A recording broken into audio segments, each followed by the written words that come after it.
رسول خدا ارشاد فرماتے ہیں کہ انسانوں کی عقل دیکھ کر بات کرنی چاہیے، جیسی ان کی عقل ہے ویسے ہی بات کرنی چاہیے۔ کل میں نے بہرحال ایک حدیث بیان کی، ہمارے کچھ دوست ہمارے ساتھ تھے ناروے میں، کہ انسان کی عقل جو ہے وہ مشخص کرنے کے لیے، کامل کرنے کے لیے خود امام رضا کی حدیث ہے۔ کچھ نکات ہیں، اگر آخر میں وقت ملا تو میں یقیناً آپ کی خدمت میں بھی عرض کروں گا، لیکن ایک حدیث جو میں مسلسل کئی دن پڑھتا آ رہا ہوں اور ضروری بھی ہے، وہ میں آپ کی خدمت میں بیان کرنا چاہتا ہوں کہ جب امام کی سواری کو لایا گیا تو رستے میں نشا پور آتا ہے، جہاں آج بھی جو لوگ مشہد مقدس جاتے ہیں، نشا پور جو ہے وہ اس سے تھوڑے فاصلے پر ہے، وہاں پر مولا کی قدموں کے نشان ہیں۔ وہ ایک چشمہ بھی ہے جو ابھی تک پانی کا بہہ رہا ہے، زمین سے آج تک پانی سے نکل رہا ہے۔ وہاں پر کہتے ہیں کہ اس زمانے میں جو ہے وہ بہت لوگ رہا کرتے تھے اور دانشمند بہت تھے وہاں پر، اور سب کو جب پتہ چلا کہ امام تشریف لا رہے ہیں تو سب جو ہے وہاں موجود ہوئے، کاغذ قلم لے کر آئے، اور دانشمند بھی عامہ کے تھے۔ عامہ یعنی زیادہ تر جو ان کی تھاٹ تھی وہ اہل سنت کے تھے سارے، اور سب اس انتظار میں تھے کہ امام سے کہ کوئی حدیث بیان کی جائے، رسول خدا سے کوئی حدیث کو جو ہے وہ بیان کریں۔ تو امام نے وہاں پر ایک حدیث بیان کی، اور اس حدیث کا جو نام ہے، بہت ساری حدیثیں ایسی ہیں کہ مختلف عنوان ہیں، تو حدیث جو مشہور ہے وہ سلسلۃ الذہب کے نام سے ہے۔ سلسلۃ الذہب، سلسلہ کہتے ہیں چین کو، ذہب کہتے ہیں گولڈ چین، یعنی خود وہ بیان، یہ حدیثیں کچھ حدیثیں ہیں کہ جہاں ایک امام یہ فرماتا ہے کہ یہ میں نے اپنے بابا سے سنی، میرے والد نے اپنے والد سے سنی، انہوں نے امیر المومنین سے سنی، امیر المومنین نے رسول خدا سے سنی، اور رسول خدا نے حضرت جبرائیل سے سنی، اور حضرت جبرائیل نے کہا کہ یہ اللہ نے کہا ہے۔ وہ یہ ایک سلسلہ ہے جسے سلسلہ تو ذہاب کہا جاتا ہے۔ تو امام نے ایک حدیث جو ہے وہ وہاں بیان کی، اور سب بیٹھے ہوئے لکھ رہے ہیں۔ تو امام نے فرمایا کہ پروردگار ارشاد فرماتا ہے کہ لا الہ الا اللہ حسنی، کہ لا الہ الا اللہ جو کلمہ ہے، لا الہ الا اللہ، وہ کیا ہے؟ میرا قلعہ ہے۔ فمن دخل حسنی، جو اس قلعے میں داخل ہو گیا، امن من عذابی، وہ میرے عذاب سے بچ جائے گا۔ کیا ہے؟ لا الہ الا اللہ، نہیں ہے کوئی معبود سوائے خدا کے۔ اب یہ صرف زبان سے نہیں کہنا ہے، یعنی زبان سے کہہ دیا مسلمان تو ہوگا، یہ بھی اللہ کا پیکیج بڑا آسان والا ہے۔ اللہ نے اگر یہ سختی لگا دی ہوتی کہ تمہارے عمل سے نظر آئے تو ہم لوگ بڑا مشکل تھا مسلمان ہونا، لیکن اللہ نے کہا جو لا الہ الا اللہ پڑھ دے بس مسلمان ہے، مسلمان کے زمرے میں۔ خدا کا بڑا کرم ہے عزیزان محترم، یعنی کوئی نہیں معبود سوائے خدا کے۔ کیا میری زندگی ایسی ہے؟ کیا میں اپنی زندگی میں پریکٹیکلی، عملی طور پر ایسا ہوں کہ میرا معبود صرف خدا ہے؟ معبود یعنی میں جس کی عبادت کرتا ہوں، یعنی سب کچھ اسی کی طرف ہے، میرا توکل، میرا توسل سب اسی کی، توکل یعنی وہی ہے، سب کچھ اسی کی طرف چھوڑا ہوا ہے۔ خود جو ہے وہ امام کی اور حدیث ہے، میں بہرحال زیادہ بریکٹ نہیں کھولوں کہ آپ کے دماغوں کو مجھے بند کرنا، اس کو میں آخر میں اور حدیثیں ہم خدمت میں بیان کروں گا۔ لیکن ذات محترم، لا الہ الا اللہ یعنی کوئی معبود سوائے خدا کے نہیں ہے، پورا وجود اس کا اقرار کرے، آنکھیں بھی کہیں کوئی معبود خدا نہیں ہے۔ آج امام خمینی کی برسی کا دن ہے عزیزان محترم، خدا ان کے درجات اس روئے بلند کرے۔ امام خمینی فرماتے تھے کہ کائنات محضر خداست، یعنی کائنات جو ہے وہ خدا کے سامنے کیا ہے؟ حاضر ہے، یعنی اس ٹائم آپ میرے محضر میں، آپ میرے سامنے، میں آپ کے محضر میں ہوں، میں آپ کے سامنے ہوں۔ تو کیا فرماتے تھے کہ کائنات محضر خداست، خدا کے سامنے حاضر ہے، در محضر خدا معصیت نہ کنید، یعنی خدا کے سامنے گناہ نہیں کرو، ہر چیز اس کے آگے حاضر ہے۔ تو یہاں یہ تبھی ممکن ہے کہ جب انسان لا الہ الا اللہ اپنے وجود سے کہے، لا الہ الا اللہ، یہ جو انسان کی رگوں میں خون دوڑ رہا ہے یہ کہے کہ لا الہ الا اللہ، اور یہ ذکر کائنات میں ہو رہا ہے، ہمیں آواز نہیں آتی کیونکہ ہمارے کان صحیح نہیں ہے، ورنہ پتے، درخت، پتھر، ہر چیز لا الہ الا اللہ کہتے ہیں۔ آیت اللہ قاضی رضوان اللہ تعالیٰ علیہ نجف اشرف میں جن کا مرقد مبارک ہے، وہ بیان کرتے ہیں کہ جب میں تہجد کی نماز پڑھتا تھا شہر سے باہر نغلستان میں، تب میں دنیا سے ڈسکنیکٹ ہو جاتا تھا اور عرش کے اذکار مجھے سنائی دیتے تھے۔ ہماری زندگی گزر گئی، ہمیں کوئی ذکر سنائی، اس کی وجہ کیا ہے؟ کیونکہ ہم نے ہر وقت شور سن رہے ہیں۔ آج کل جوان جو ہے وہ فری نہیں بیٹھتا، آپ دیکھیں ذرا سا اس کو ٹائم دے دیں، اس کا منہ فون باہر آ جائے گا۔ ابھی میں اتنا پریشان تھا، مجھے اچھا ہی لگ رہا تھا، لیکن بعض لوگوں کے میسیج ایسے تھے مجھے بھی رپلائی کرنے دے، انہیں جشن نہیں پڑھنے دینا تھا بڑوں سے۔ لیکن آپ دیکھیں نا، فارغ نہیں بیٹھتا آدمی، دیکھتا رہتا ہے۔ دیکھنا بھی شور ہے، سننا بھی شور ہے۔ انسان اپنے آپ کو وقت نہیں دیتا۔ جب انسان اپنے آپ کو خالی کرے گا تبھی تو یہ آواز اس کو آئے گی۔ جو جوان نیت کر کے سوئے اسے ملائکہ کی آواز آتی ہے، اٹھو فجر کا وقت ہو گیا ہے۔ ملائکہ ہر جوان کو اٹھاتا ہے، لیکن ہم اتنے سخت سوتے ہیں، ابھی اٹھتے ہیں، ایسی ہے۔ ابھی آپ کی تو خیر فجر ہی بہت جلدی ہو رہی ہے، مغرب پڑھیں، عشاء پڑھیں، فجر 3 نمازیں آپ ایک ہی وضو میں پڑھ سکتے ہیں۔ پیکیج آپ کا 1:45 بجے آپ کی فجر بھی جو ہے وہ ماشاءاللہ ہے، اگلی لمبی ہے، چلو کبھی پڑھ لیں گے، اذان محترم۔ لیکن کیونکہ متوجہ نہیں۔ جوان کہتا ہے مجھ سے اٹھا نہیں جاتا، کیوں؟ کیونکہ روح بھاری ہے کوتاہیوں کی وجہ سے۔ اپنے آپ کو ہلکا کرے تو یہ ذکر آپ کو سنائی دے گا۔ وہ حق بابو کا غالباً کلام ہے کہ نفی اسبات تا پانی رلیا، ہر رگے ہر جائی ہو، جیوے مرشد کامل باؤ جے بوٹی لائی ہو۔ وہ جو نفی اسبات کس کو کہتے ہیں؟ نیگیٹو پوزیٹو، یہ 2 ہی سیل ہے نا۔ اب آپ الیکٹریسٹی میں دیکھیں، کنڈکٹرز میں دیکھیں، ہر چیز میں نیگیٹو ہے اور پازیٹیو ہے، بیٹری میں نیگیٹو ہے اور پازیٹیو ہے، یہ دونوں کمبائن ہوتے ہیں تو الیکٹریسٹی چلتی ہے۔ انسان بھی ایسے ہی ہے، لا الہ الا اللہ نہیں ہے،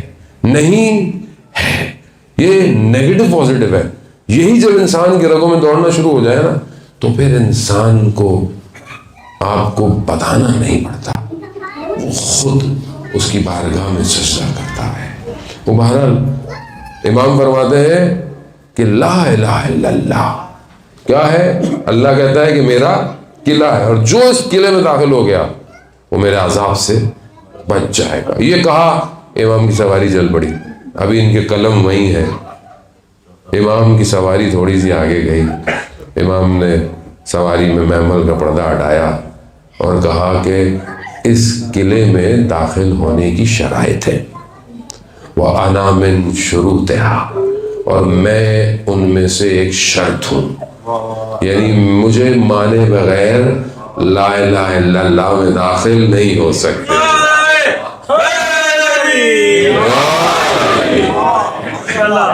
نہیں داخل ہو سکتے ہیں۔ جو امام معصوم فرما رہے ہیں کہ اس قلعے میں داخل ہونے کے لیے میں شرط ہوں، یعنی کیا؟ یعنی امام کو ماننا پڑے گا، بغیر امامت کے تم توحید کے مراحل طے نہیں کر سکتے۔ وہ نظام الہی ہے، ہم گھر سے نہیں بیان کر رہے یہ باتیں کہ ہم گھر سے تھوڑی لے کر آئے، نظام الہی ہے۔ سورج یہاں سے کیوں نکلتا ہے، سورج وہاں سے کیوں نہیں نکلتا، سورج یہاں کیوں غروب ہوتا ہے، یہاں پر اتنی تھوڑی سی رات کیوں ہوتی ہے، آپ کچھ کر سکتے ہیں آگے، آپ اپنی مرضی سے کر لیں، سورج کو کھینچ لیں آگے پیچھے، نظام ہے، نظام کائنات ہے، ٹائم اس کا ایسا ہی ہے، فریم اس کا ایسا ہی ہے، گھنٹے اس کے ایسے ہی ہیں، میں اور آپ کچھ نہیں کر سکتے۔ یعنی خدا تو سب کچھ کر سکتا ہے، بھائی خدا ہی نے نظام بنایا ہے، خدا کسی کا محتاج نہیں ہے، خدا کسی کا محتاج نہیں ہے، لیسا کا مثلی ہے، اس جیسا کوئی بھی نہیں ہے۔ ان اللہ علی کل شیء قدیر ہے، ہر چیز پر قدرت رکھتا ہے، ہر چیز پر احاطہ رکھتا ہے، نہ کسی نے اسے پیدا کیا ہے، نہ اس نے کسی کو جنم دیا ہے، وہ صمد ہے۔ عزیزان محترم، لیکن اس نے خود یہ نظام بنایا ہے کہ اگر تمہیں میرے پاس آنا ہے تو ان کے ذریعے سے آؤ، ان کے ذریعے سے آؤ گے تو سمجھ پاؤ گے، ورنہ نہیں سمجھ سکتا. ورنہ اسی طرح کوئی کیا کر رہا ہے, کوئی کسی کی پرستش کرے گا, کوئی کسی کی عبادت کرے گا, اس تک نہیں پہنچ پاؤ گے جو اس نے خود راستہ دیا ہے. اسی لیے امام نے کہا کہ میں شرط ہوں لا الہ الا اللہ کی. اور اس زمانے میں کہ جہاں لوگ امامت کے مسائل تھے, سب دوسرے تھے, بہت آرام سے امامت کی بات جو ہے وہ بتا دی کہ امام کسے کہتے ہیں. امام وہ ہے کائنات کے نظام میں جو چرخے ہیں, جیسے آپ ہینڈ میڈ گھڑیاں, آج کل تو ہر کوئی اسمارٹ واچ پہنا ہوتا ہے, لیکن جو ہینڈ میڈ گھڑیاں ہوتی ہیں پرانے زمانے کی ابھی بھی ملتی ہیں, تو بھائی بہت مہنگی ملتی ہیں اب تو, لیکن اس کے اندر کیا ہوتا ہے, ایک کراری دوسری اس کو ٹچ کرتی ہے, تیسری اس کو ٹچ کرتی ہے, پورا سسٹم ہے. یہ ایک پورا سسٹم چلتا ہے تو ادھر ایک سیکنڈ کی سوئی کلک کرتی ہے, یہ پورا سسٹم. آپ ایک اس میں سے پرزہ نکال لیں چھوٹا سا, پوری گھڑی رک جائے گی, چاہے وہ $1 ملین کی کیوں نہ ہو, رک جائے گی. بولے بھائی چلنا چاہیے, ایک پرزہ تو نکالا ہے. نہیں, ایک پرزہ اس کی حیات تھا. امام نظام کائنات میں حیات ہے. السلام علیکہ یا عین الحیات. آپ زیارت امام زمانہ میں پڑھتے ہیں کہ میرا سلام ہو جو حیات ہے, زندگی وہی ہے. عزیزان محترم, وہ یہ نظام کائنات کا حصہ ہے. خدا نے خود کہا کہ جب تک میری حجت دنیا میں ہے میں قیامت کو نہیں بھیجوں گا. یعنی اس کا مطلب کیا ہے, یعنی پورے سسٹم کو جس نے سنبھالا ہوا ہے وہ کون ہے؟ امام. ایک امام ہے. عزیزان محترم, یہی معرفت چاہیے. جسے یہ معرفت مل گئی ان کے بدن کے ٹکڑے ہو گئے, انہوں نے چھوڑا نہیں امام کو. اور جنہیں معرفت نہیں ملی وہ آج تک بھٹک رہے, گھوم رہے, ادھر سے ادھر گھومے جا رہے ہیں. امام کو پہچانے. عزیزان محترم, ہر امام کے اندر بہت ساری اللہ نے ان کو دی ہیں, اور ہر امام بہت ساری چیزوں کی وجہ سے مشہور ہیں الگ الگ. 8ویں امام کا جو لقب ہے وہ رؤوف ہے. امام رؤوف یعنی پیشنیٹ ہے, مہربان ہے. اتنا مہربان ہے کہ آپ نے سنا ہوا ہے کہ امام سے ایک ہرن نے کیا کیا, اپنے آپ کو متصل کیا کہ میری مدد کرے, اور اس ہرن کے لیے امام نے ضمانت دی شکاری کو کہ تم اس کی میں ضمانت دیتا ہوں, اس کو جانے دو, اس کا بچہ چھوٹا ہے, اسے دودھ پلانا ہے. اور واپس آیا وہ ہرن, اور آپ جانتے ہیں ضامن آہو جو ہے وہ امام کی وجہ سے, اسی وجہ سے کہ ہرن کی بھی ضمانت دے رہا ہے. اللہ ہمارے ایک بہت بڑے بزرگ عالم دین ہیں ایران میں, آغا انصاریان, وہ مشہد مقدس میں حرم میں پڑھ رہے تھے. انہوں نے واقعہ بیان کیا, کہا کہ خادم حرم کا سو رہا تھا تو اس کے خواب میں امام آئے, اور امام نے اسے کہا کہ فلانے دروازے پر جاؤ. آپ جانتے ہیں انشاءاللہ اللہ تعالیٰ آپ سب کو مشہد مقدس کی زیارت نصیب فرمائے. بڑا باصفا حرم ہے, جب دل ادھر جاتا ہے. آپ کے سامنے جو ہے وہ فارسی میں جو ایک دو بزرگوار نے کلام پڑھا, دل مچھت چلا گیا میرا. اور ایک جوان نے بھی جو ماشاءاللہ امام رضا پہ جو پڑھا تو دل بعض جگہوں میں فوراً مطلب ہماری اصل میں پہنچ وہیں تک ہے. ہمارا جو ہے وہ سوئی وہیں پھنسی ہوئی ہے. ہمیں ذرا سا بھی کچھ کرے تو ہم زری سے چپک جاتے ہیں, اگر نہ چپک سکیں تو آنکھیں بند کر لیتے ہیں کہ مولا سامنے زری ہے بس ہمارے. کیونکہ اعزان محترم میں یہ حقیقت بتا رہا ہوں کہ بہت مشکلات ہیں دنیا میں. مشکلات میری اپنی وجہ سے ہیں کیونکہ میں کمزور ہوں, تو میرے پاس کوئی اور سہارا نہیں ہے سوائے ان کے. تو بہرحال انسان وہاں چلا جاتا ہے کہ بھارت زندگی حیات سب کچھ, اور ہماری زندگی تو ہے ہی امام رضا کی وجہ سے. کہ اگر امام رضا نے آپشن نہیں دیا ہوتا حوضے میں آنے کا, نہ ان کی بہن نے بلایا ہوتا, تو ہمیں کون پہچانتا؟ ہماری پہچان تو انہی کی پہچان کی وجہ سے ہے. ہمارا علم انہی کا علم ہے, ہمارا ذکر انہی کے ذکر کی وجہ سے ہے. اور جب بھی میں کہیں پڑھنے جاتا ہوں, نکلتا ہوں, اور وہاں سے مجھے توفیق ہوتی ہے, تو ہم نے اپنے استادوں سے یہ سیکھا ہے, زری کی خاک کو اپنے ماتھے پہ لگا کے جایا کرو, وہ خود جو ہے وہ مدد کریں گے. تو وہ کہتے ہیں خادم کہتا ہے میں نے خواب میں دیکھا کہ امام نے مجھے کہا کہ فلانے دروازے پر جاؤ, سائل آیا تھا. خادم حرم کا تھا، اٹھا دروازے پہ گیا، دیکھا کوئی نہیں ہے، اچانک سے اس نے نگاہ ڈالی تو ایک کتا جو ہے وہ کھڑا ہوا ہے۔ کتے نے جیسے خادم کو دیکھا مشرق کی گلیوں میں چلنا شروع ہو گیا، یہ اس کے پیچھے پیچھے ایک گلی کے کونے پہ جا کے رکا، اور گلیوں کے سائڈ پہ وہ جو نالیاں ہیں اس پہ جالی بنی ہوتی ہے، کتے نے اشارہ کیا تو دیکھا کہ اس کا بچہ اس میں پھنسا ہوا ہے۔ جا کے خادم نے اسے اٹھا دیا۔ آغا انصاریان کے جملے ہیں حرم میں کہ یا امام رضا، ہم کسی جانور سے کم نہیں، ہم آپ کی بارگاہ میں آئے۔ عزیزان محترم، اسی لیے کہتے ہیں خود امام سے کہ جو میری زیارت پہ آئے گا میں چند جگہ پر اس کی زیارت پر آؤں گا۔ اور بڑے بڑے علماء کی سیرت یہ ہوتی تھی کہ حرم جاتے تھے، یہ نہیں کہ حرم میں گئے تو گھنٹوں بیٹھے ہوئے، نہیں، جاتے تھے، بیٹھتے تھے، باہر آ جاتے تھے، پھر جاتے تھے، پھر بیٹھتے تھے، پھر باہر۔ کہا کیوں کر رہے ہیں؟ کہا امام نے خود کہا ہے جتنی دفعہ تم آؤ گے اتنی دفعہ میں آؤں گا۔ تو وہ آتے اور جاتے رہتے تھے۔ اس لیے بہت مشہور ہے آیت اللہ حائری جزدی کا کہ جو حوض علمیہ کم جنہوں نے بنایا، ان کا انتقال ہو گیا، وہ ایک اور عالم دین کے خواب میں ہے، وہ کہتے ہیں کہ میں نے دیکھا میری روح نکل گئی ہے، لوگ گریہ کر رہے ہیں، رو رہے ہیں، لوگ چلے گئے مجھے دفنا کر، میں نے دیکھا کہ 2 آگ کے گولے آ رہے ہیں میرے پاس، میری جان جو ہے وہ نکلتی، لیکن اچانک سے ایک نور آیا، نور جتنے میرے قریب آیا آگ اتنی دور چلی گئی اور چلی ہی گئی۔ تو میں نے اس نور کا شکریہ کیا کہ اگر آپ نہیں آتے تو میں ہلاک ہو جاتا، آپ کون ہیں؟ تو اس نور نے کہا میں امام رضا ہوں، تم 70 دفعہ میری زیارت پر آئے ہو، میں بھی 70 دفعہ تمہاری زیارت پہ آؤں گا۔ صلوات بھیج دے محمد۔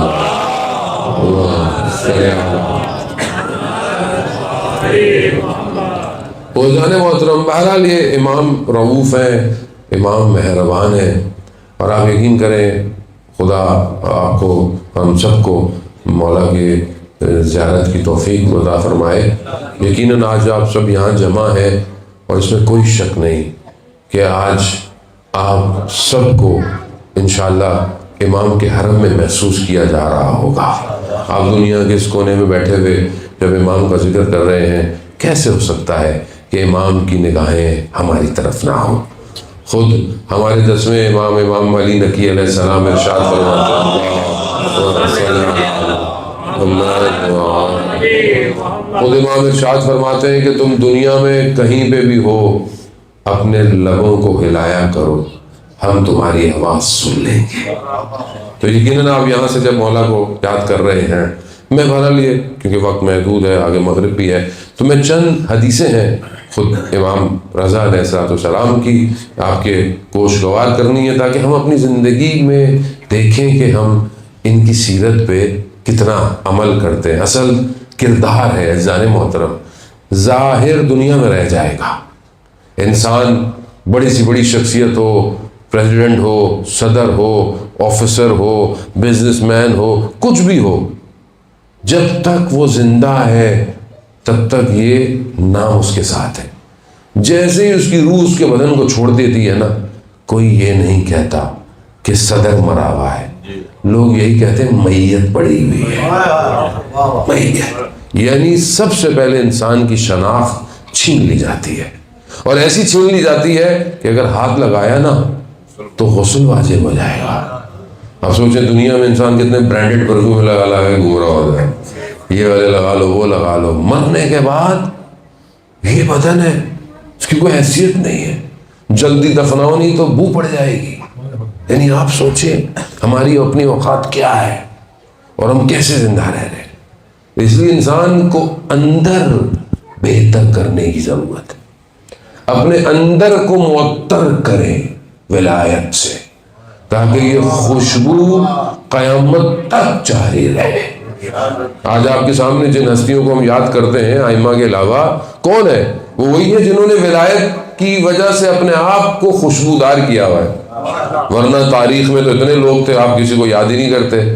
لوگ یہی تو کہتے ہیں کہ بھائی چند لوگوں کو یاد کیوں کرتے ہو؟ کیونکہ انہوں نے اپنے آپ کو ولایت پہ قربان کیا ہے۔